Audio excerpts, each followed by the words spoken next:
Bonjour, bonjour à vous toutes et à vous tous. Bienvenue pour ce temps de culte qui nous rassemble dans la présence de Dieu. Que nos voix le chantent, que nos cœurs le louent, que nos esprits se mettent à son écoute. Amen. On raconte qu'un ermite a jeûné 70 semaines, ne mangeant qu'une fois par semaine. Il demandait à Dieu de lui révéler le sens d'un certain passage de l'Écriture. Et Dieu restait silencieux. Il se dit en lui-même, « Regarde toutes ces privations que j'ai endurées, pour quel résultat? Je vais aller voir un de mes frères et je vais l'interroger. » Lorsqu'il sortit, qu'il se mit en route, un ange du Seigneur lui fut envoyé pour lui dire « Les 70 semaines pendant lesquelles tu as jeûné ne t'ont pas rapproché de Dieu. Mais maintenant que tu as été assez humble pour interroger ton frère, j'ai été envoyé pour te révéler le sens de ce texte. » Après lui avoir expliqué ce qu'il cherchait, il le quitta. Nous tous qui sommes réunis ce matin pour ce temps de culte, nous cherchons la trace de Dieu dans nos vies. Nous nous mettons à l'écoute de sa parole dans l'Écriture. Nous essayons de discerner les actes, les paroles, les engagements auxquels nous sommes appelés. Parfois, tout cela paraît obscur et nous sentons monter en nous l'incompréhension et le doute. Mais Dieu place aussi sur notre route des sœurs, des frères, pour nous parler, pour nous aimer, pour nous encourager, pour être à nos côtés devant Dieu.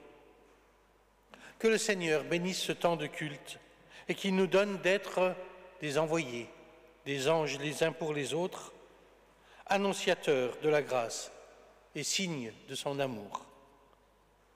Et je vous invite à chanter maintenant la première strophe du répond 2107 qui nous servira de répond au cours de ce culte. Qu'aujourd'hui toute la terre s'égaie au nom du Seigneur. Et on reste assis.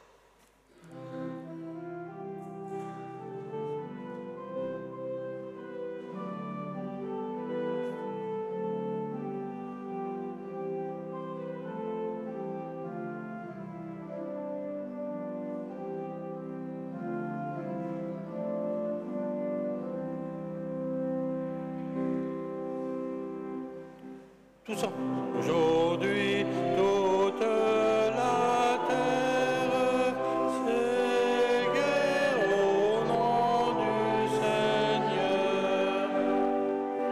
À Dieu monte sa prière, par Jésus le Rédempteur.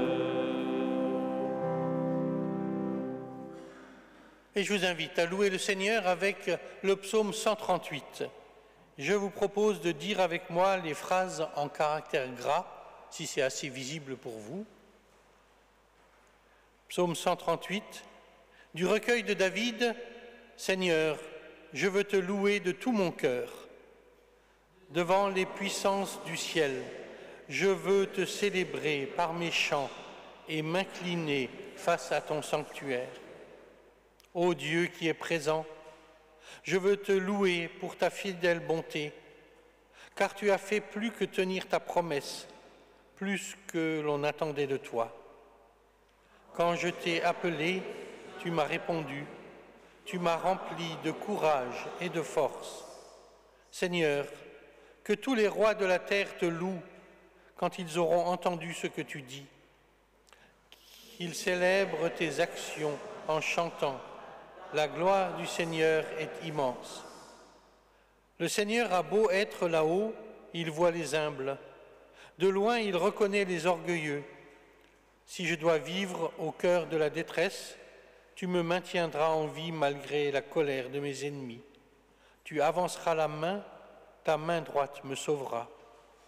Seigneur, tu feras cela pour moi. Toi dont l'amour n'a pas de fin, n'abandonne pas maintenant ceux que tu as créés de tes propres mains. Amen. Et je vous invite à chanter, à louer le Seigneur, à nous confier en lui avec le 47-12, « Il faut qu'en Dieu l'on se confie ».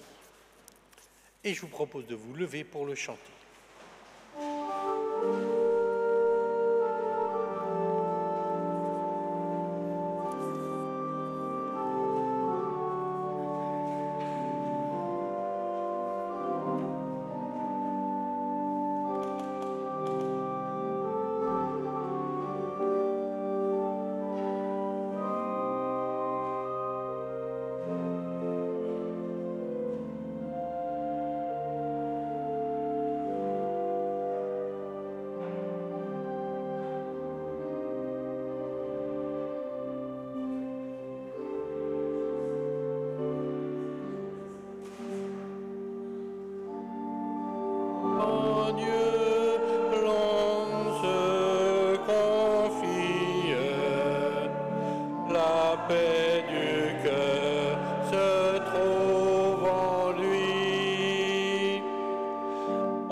Jésus enseigne et nous dit « Ceci est mon commandement, aimez-vous les uns les autres comme je vous ai aimés.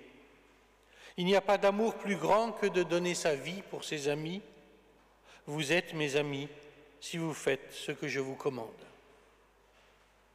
Je vous invite à la prière. Seigneur Jésus, qui est vivant à jamais, aide-nous à ne jamais oublier ta présence, celle du ressuscité avec nous pour toujours. Aide-nous à nous rappeler que tu es avec nous dans nos instants de doute pour nous diriger et nous conduire, que tu es avec nous dans nos moments de tristesse pour nous consoler et nous réconforter, que tu es avec nous dans nos moments de tentation pour nous fortifier et nous inspirer, que tu es avec nous dans nos moments de solitude pour nous rendre la joie et nous entourer de ta présence. Fais que nous t'entendions nous dire « Voici, je suis avec vous tous les jours jusqu'à la fin du monde. » Rends-nous certains que rien dans l'éternité ne peut nous séparer de toi, de sorte qu'en ta présence nous puissions affronter la vie avec courage et la mort sans aucune crainte. Nous t'en prions au nom de ton amour. Amen. Qu'aujourd'hui son évangile en tout lieu soit publié. Je vous invite à chanter la deuxième strophe comme répond du 21-07.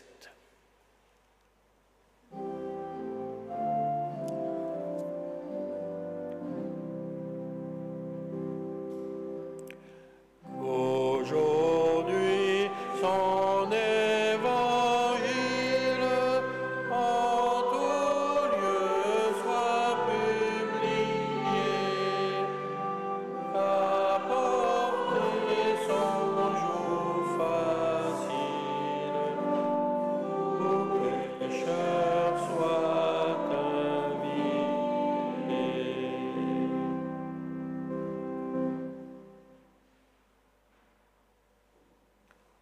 L'amour de Dieu envoyé pour nous a été manifesté en ceci. Dieu a envoyé son Fils unique pour que nous ayons la vie par lui.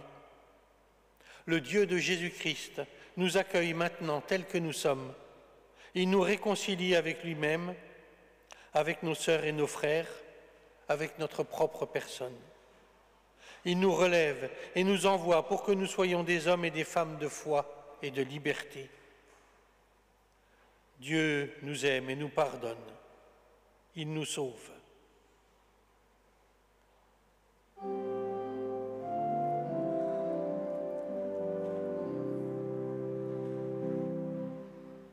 Aujourd'hui, beaucoup d'esclaves de l'erreur et de la mort soient tirés de leurs entraves par la grâce du Dieu fort.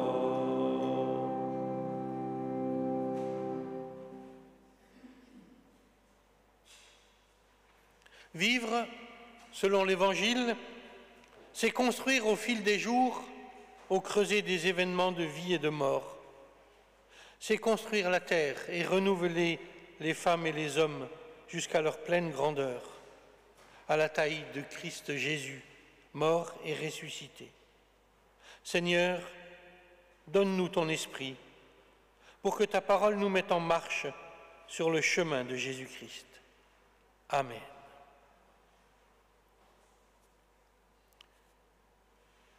Je vous invite maintenant à nous mettre à l'écoute des Écritures que vous pourrez suivre affichées à l'écran.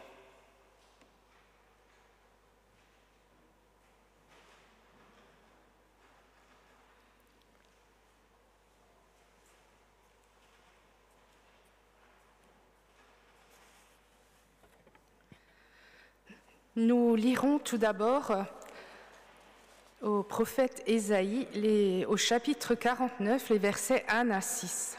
« Écoutez-moi, populations lointaines, peuples éloignés, soyez attentifs.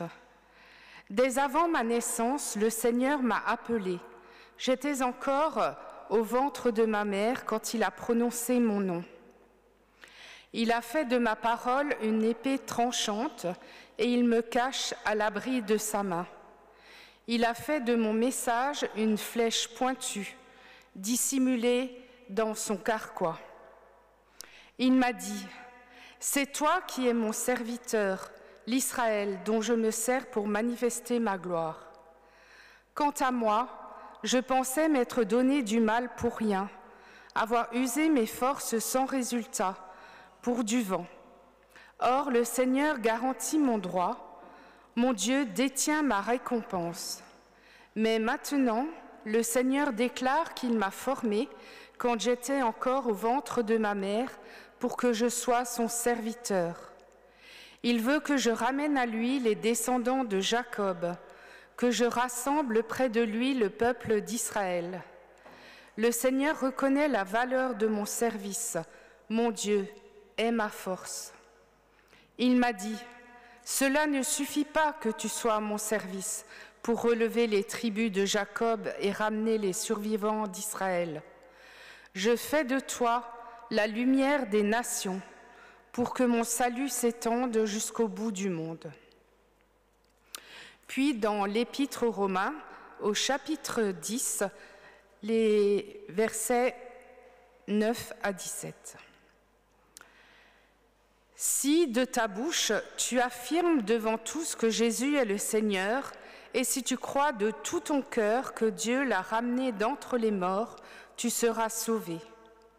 C'est par le cœur, en effet, que l'on croit, et Dieu rend juste celui qui croit.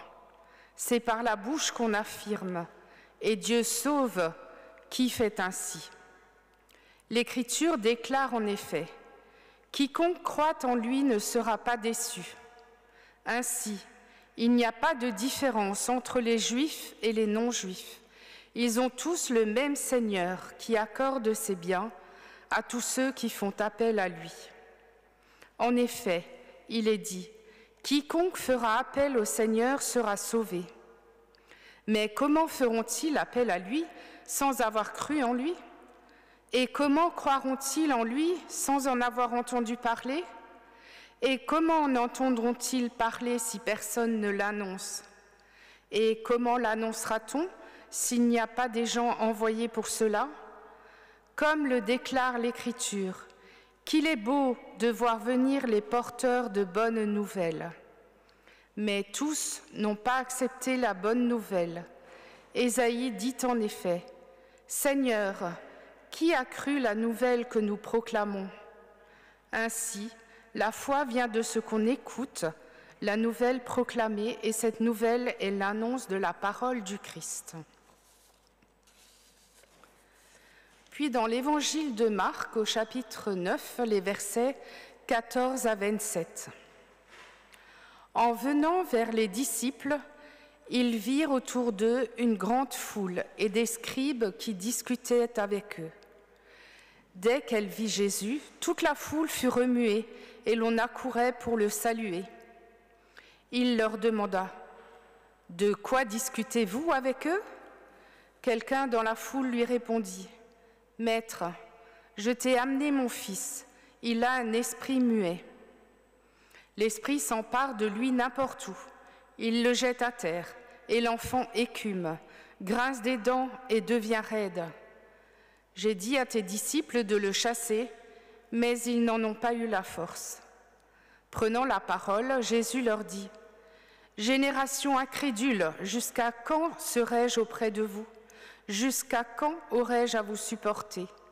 Amenez-le-moi. » Ils le lui amenèrent.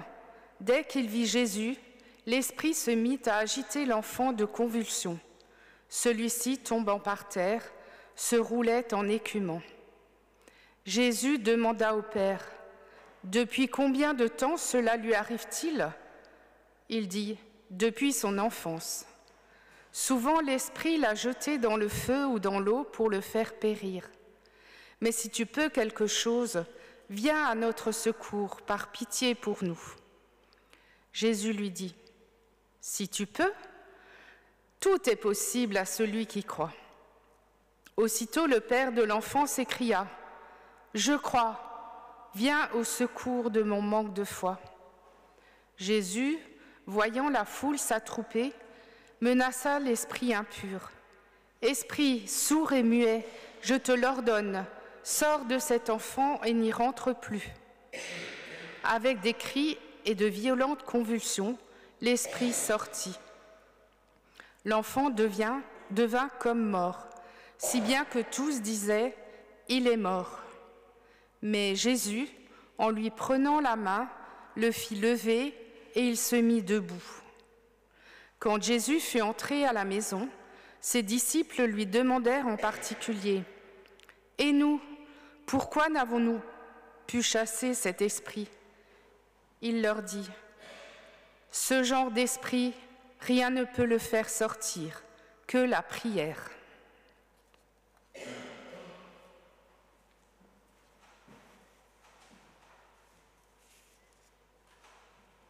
J'ai soif de ta présence. C'est presque le cri de ce Père. C'est ce que je vous invite à chanter maintenant au 45-10. Et je vous invite à vous lever pour le chanter.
Un peu d'informations maintenant sur le contexte de notre texte de ce matin, le texte de l'Évangile, sur ce qui est dit avant dans l'Évangile de Marc et ce qui suit. Juste avant notre texte de ce jour, Cet évangile de Marc, selon Marc, nous propose l'événement dit de la transfiguration de Jésus.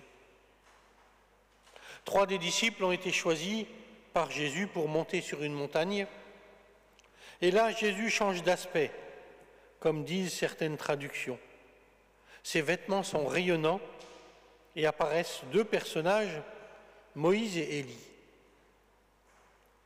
Après cette rencontre particulière, Jésus annonce pour la 2e fois à ses disciples, de manière un peu détournée ici, sa mort et sa résurrection. Et puis tout ce petit monde, sans Élie et Moïse, redescend de la montagne. Après ce moment intense où une voix parle du ciel et dit aux disciples que ce bonhomme-là qu'ils ont commencé à suivre est le Fils bien-aimé de Dieu et qu'ils sont invités à l'écouter, tous sont rattrapés par la vie difficile du quotidien. Puis vient le récit qui vient d'être lu, que vous avez pu lire aussi. Ce qui suit notre texte maintenant. Jésus annonce à nouveau à ses disciples sa mort et sa résurrection, et ils ne comprennent toujours pas. Voilà le contexte. L'annonce de la mort et de la résurrection du Fils de l'homme. Alors maintenant, venons-en aux quelques versets de notre passage. Quelle est, à votre avis, la leçon de ce texte? Le point central, ce qui pour vous paraît essentiel?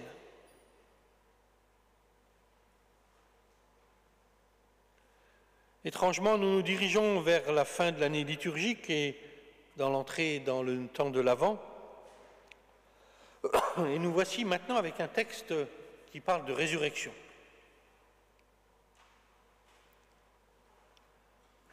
Il y a des mots dans ce texte, en particulier au verset 27, qui évoquent et la mort et la résurrection.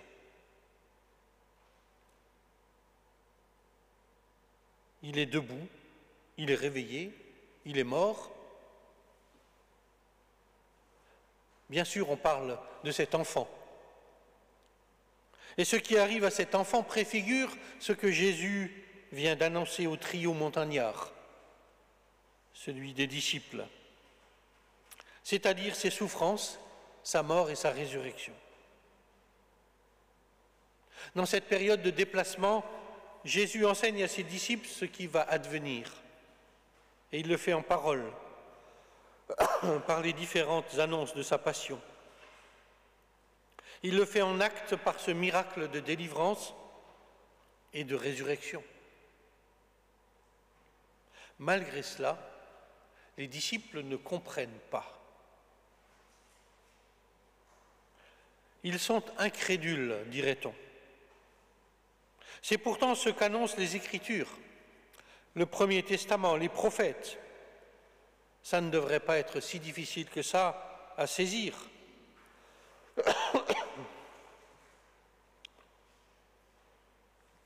Mon petit-fils dirait, ils sont un peu toc-toc, ces disciples, la tête dure. Et pourtant, il suffit de lire les évangiles, tout y est dit. Il nous arrive parfois de raisonner comme cela, en oubliant que, au moment où les disciples vivent cet événement, les évangiles ne sont pas écrits. Nous oublions que ces disciples que nous avons tendance à blâmer sont les personnages des évangiles. Ils vivent ce récit et ils ne peuvent pas connaître la suite, si ce n'est au jour le jour, en suivant Jésus leur maître. Comment aurions-nous réagi, nous, sans connaître la suite, dans le contexte politique, religieux, sociétal de l'époque? Qu'est-ce que ça nous apporte aujourd'hui dans nos vies de connaître la suite de l'histoire, de savoir à l'avance dans le récit qu'après les souffrances, la mort, la fin du rêve, vient la résurrection et la vie. Je ne sais pas pour vous, mais moi, ça m'aide à vivre dans l'espérance. Et c'est un peu cet espoir qui incite le père de cet enfant à vouloir venir le présenter à Jésus. Mais malheureusement, Jésus n'est pas là. Jésus est sur la montagne. Alors, entre guillemets, il se rabat sur les disciples restés là à attendre le retour de Jésus. Est-ce que ces disciples attendent que Jésus revienne? Certainement. Et n'est-ce pas nous, ces disciples, qui attendons que Jésus revienne aujourd'hui? Ces disciples qui se battent au quotidien pour atténuer les souffrances, pour permettre à chacun de vivre dignement, malgré les handicaps, les rejets, d'aider chacun à trouver le pouvoir sur sa vie, la possibilité de s'exprimer, d'être entendu, la capacité d'être à l'écoute des autres. Impossible pour cet enfant sourd et muet. Les disciples qui voudraient pouvoir faire plus et qui n'y parviennent pas.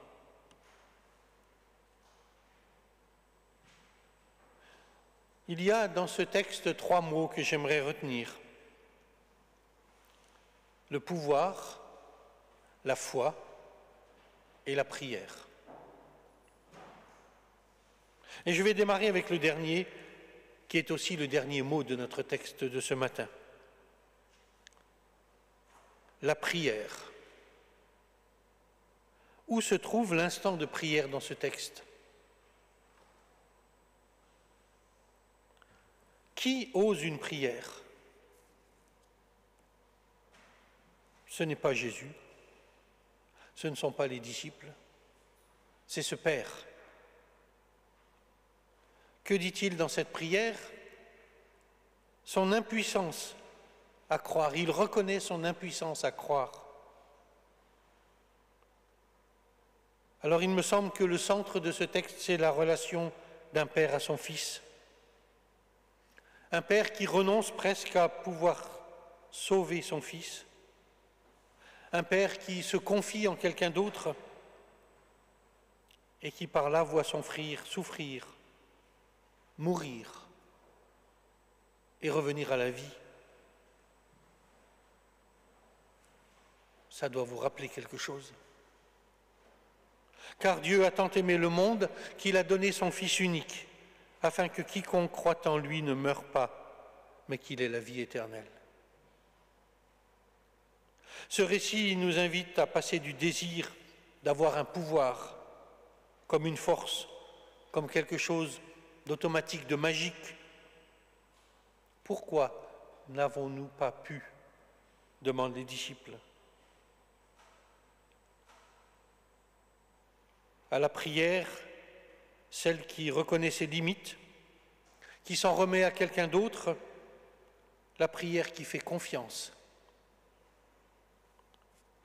Pour cela, il n'y a qu'un chemin, celui de la foi, celui d'une foi humble.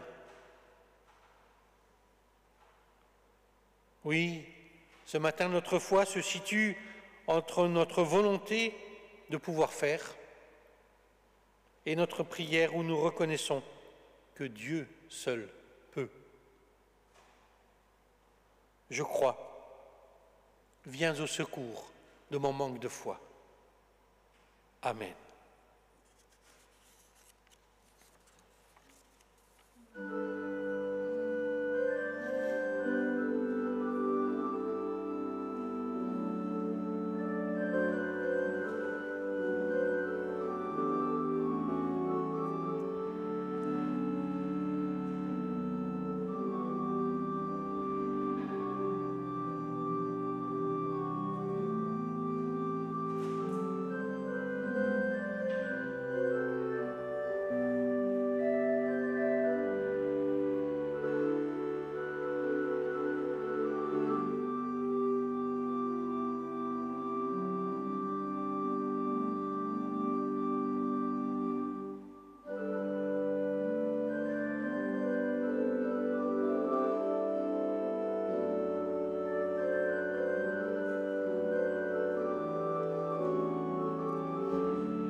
je me déplace un peu pour partager avec vous les annonces.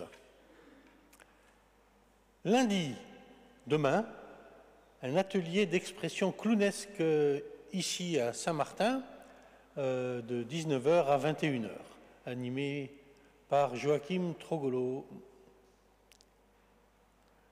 Mardi, la semaine est bien chargée, mardi, Lita Bassé vient donner une conférence, interview au Temple Saint-Étienne de 20h à 22h sur son nouvel ouvrage « Cet au-delà qui nous fait signe, vivre autrement grâce au lien avec nos défunts ».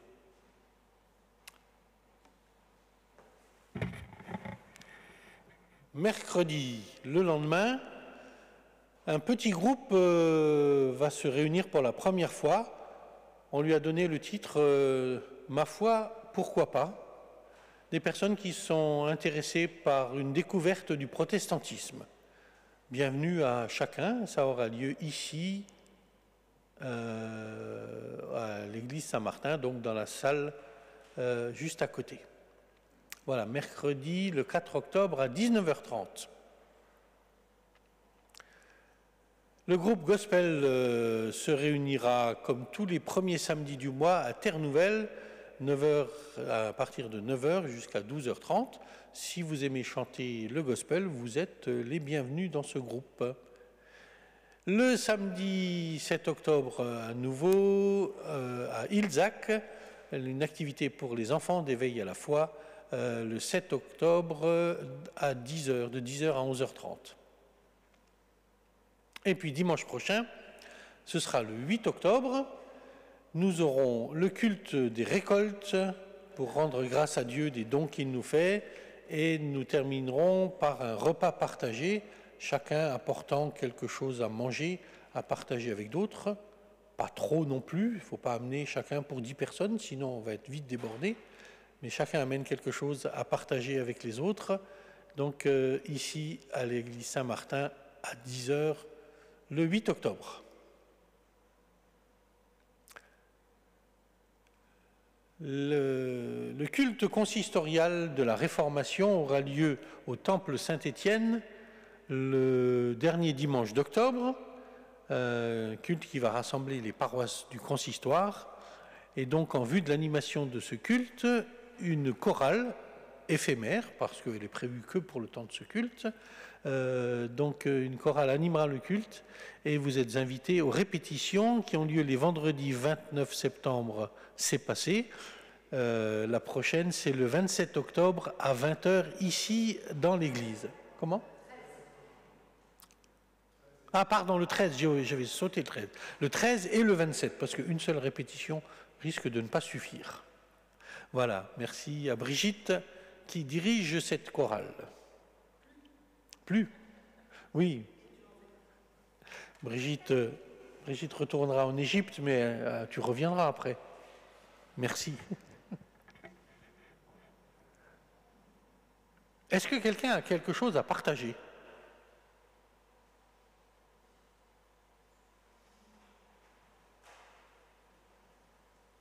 Alors, moi, oui. Ne partez pas tout de suite après le culte. Il y a toujours le moment de l'apéritif pour faire connaissance les uns avec les autres, mieux faire connaissance et puis échanger et partager.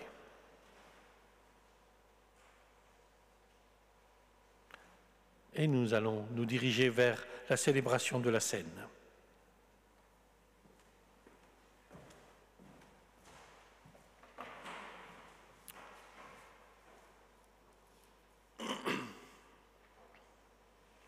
Mais avant cela, je vous invite à apporter votre offrande.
Jésus-Christ ne fait que donner et se donner.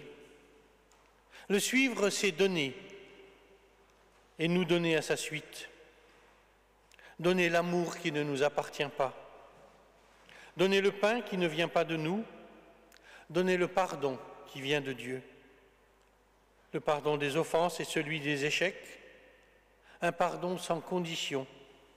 Un pardon sans restriction. Un don et un pardon capable de faire de l'autre un autre homme, une autre femme, un être renouvelé. Frères et sœurs, voilà ce qui a été annoncé. Il n'y a qu'un seul Père, pour toutes et pour tous. Nous sommes tous frères et sœurs. Il n'y a plus ni libre ni esclave, ni homme ni femme, mais le Christ, tout en tous. Des incroyants et des croyants, il n'a fait qu'un seul homme nouveau, en détruisant toute division par sa croix et sa résurrection. C'est pour nous rendre plus humains, plus vrais, plus fraternels. C'est pour rassembler dans l'unité tous tes enfants dispersés que Jésus, ton Fils, a pris du pain, l'a rompu, en bénissant ton nom, et l'a partagé avec ses amis en disant « Prenez et mangez, ceci est mon corps livré pour vous. » Après le repas, il prit la coupe et de nouveau, en bénissant ton nom, il l'a donnée à ses amis en disant « Prenez et buvez-en tous. Ceci est la coupe de mon sang, le sang de l'Alliance, nouvelle et éternelle, qui sera versée pour vous et pour la multitude en rémission des péchés. Vous ferez cela en mémoire de moi. » Amen. Jésus-Christ nous appelle, c'est ce que je vous invite à chanter avec le cantique 2404. Ô Jésus-Christ, tu nous appelles.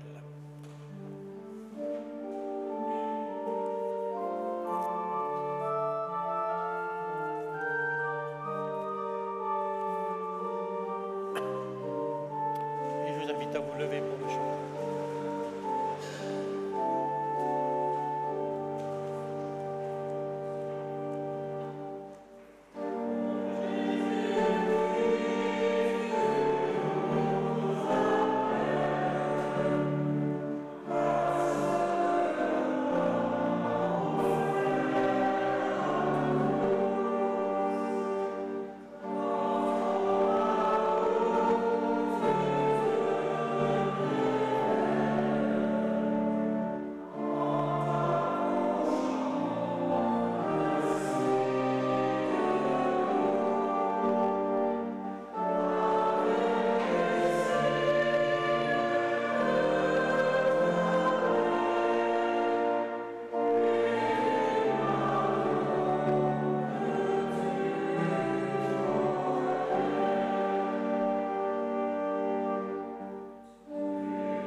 Je vous invite à prier.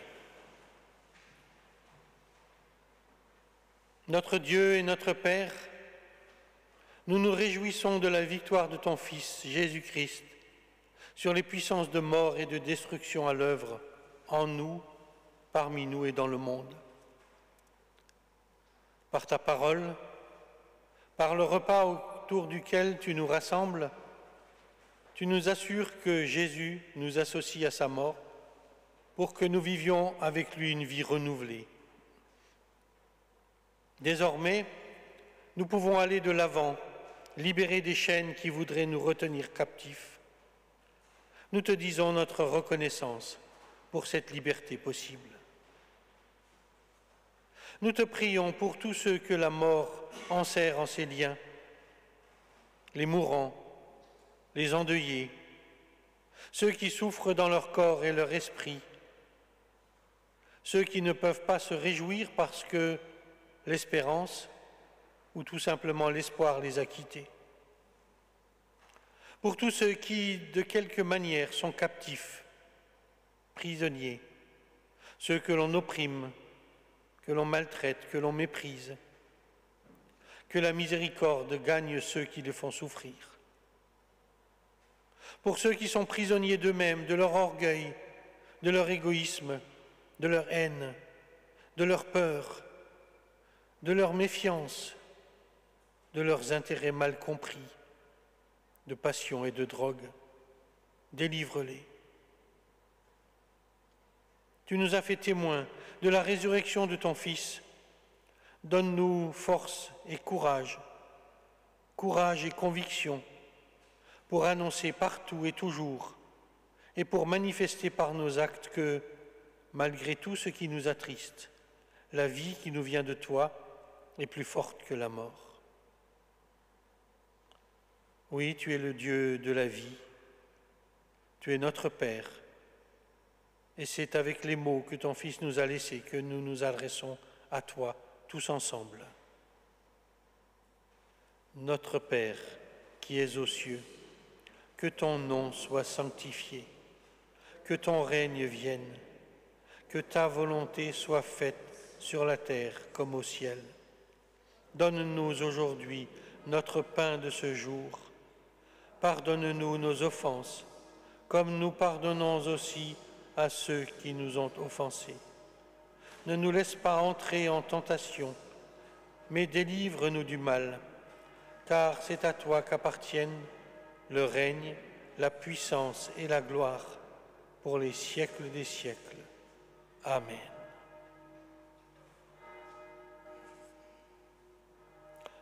Ô toi, notre Père, envoie sur nous l'Esprit de Jésus, pour que nous tous soyons unis pour préparer la fête de ton royaume, où femmes et hommes chanteront, loueront ton nom glorifié à jamais. Fais de nous une communauté de croyants, porteurs d'espérance. Amen. Nous allons célébrer le repas du Seigneur et nous allons former un grand cercle autour de cette table. C'est le Seigneur qui invite, quelle que soit l'Église à laquelle nous appartenons, quel que soit notre sentiment, quelle que soit notre humeur, c'est le Seigneur qui nous invite. Venez, tout est prêt. C'est le Seigneur qui vous donne le pain et le fruit de la vigne. C'est le Seigneur qui vous donne la vie. Amen. Je vous invite à vous avancer et à former un cercle possible.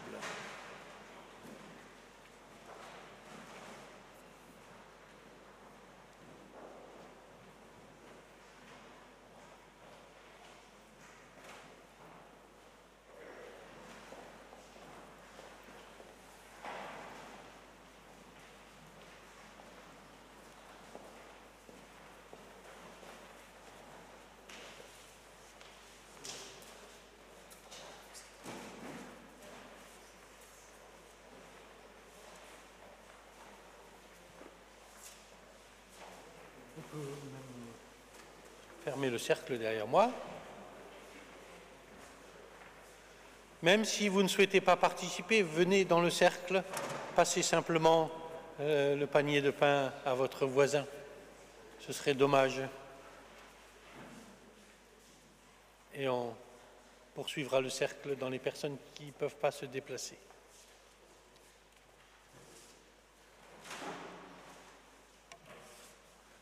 Sonia, tu peux rester assise, oui. Reste assise. Voilà.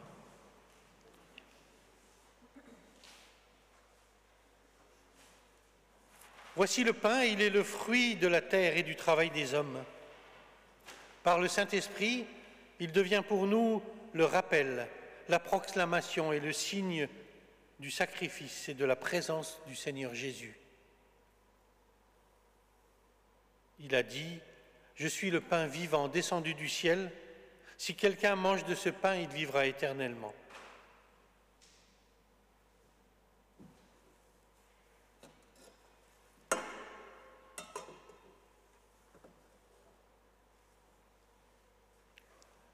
Voici le vin, il est le fruit de la terre et du travail des hommes.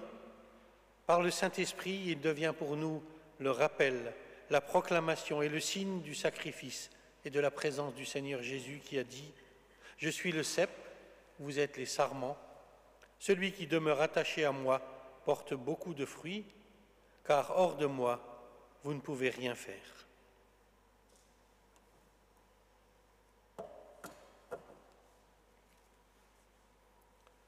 Ce pain que nous partageons est la communion au corps de notre Seigneur Jésus-Christ. Dans la joie de sa présence, partageons ce pain. On va faire passer les paniers simplement.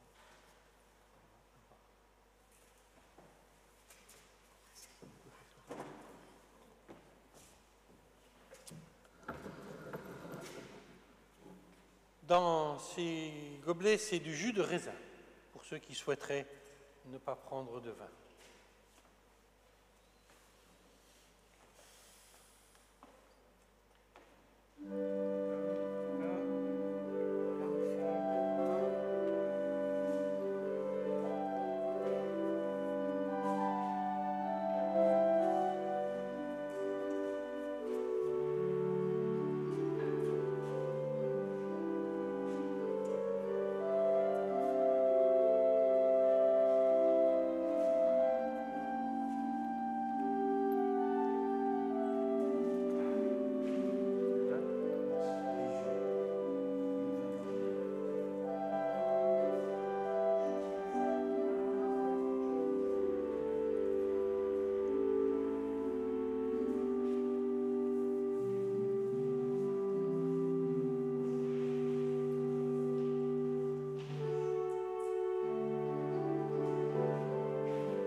Seigneur, nous voici devenus témoins de ta résurrection.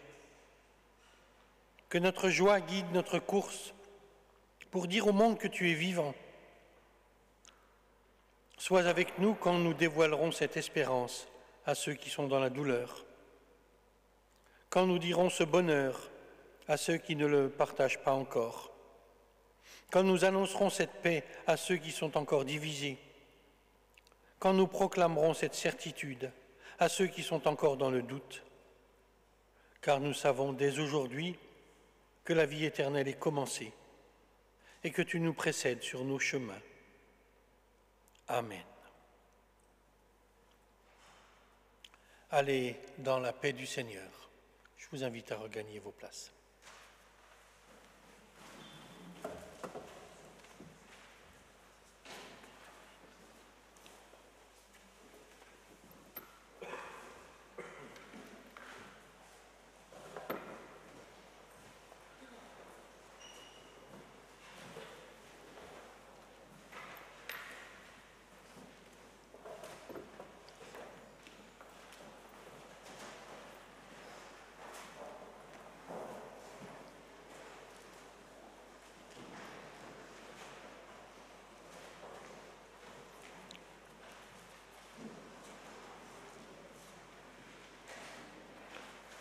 Et je vous invite à chanter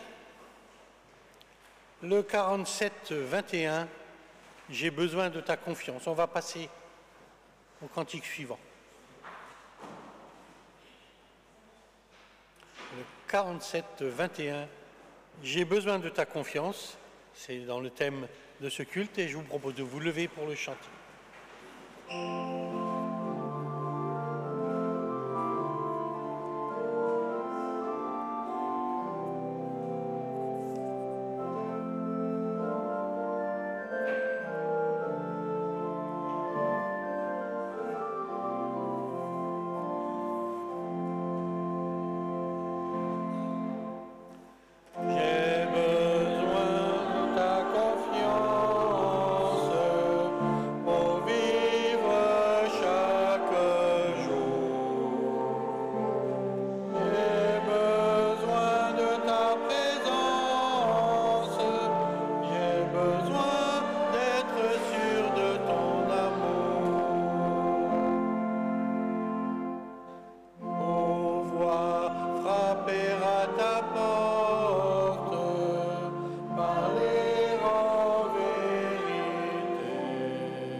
Béni soit Dieu, il nous a donné sa parole pour que nous l'entendions.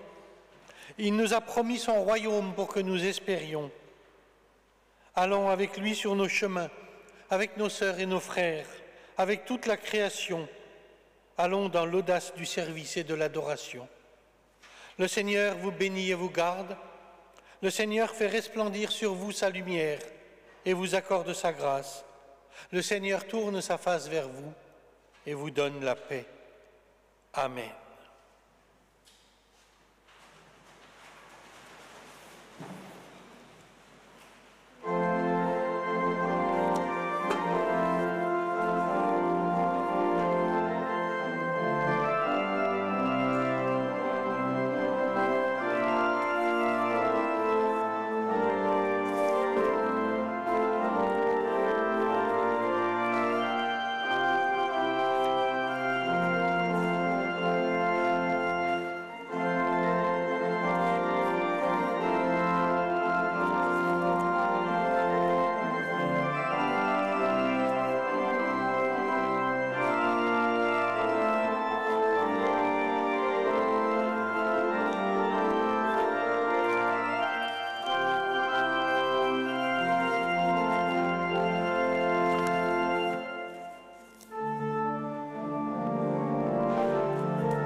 Merci pour l'accompagnement musical, merci pour la décoration des fleurs, merci pour la préparation de la scène, merci pour l'accueil et l'apéritif. Bon dimanche à chacune et chacun.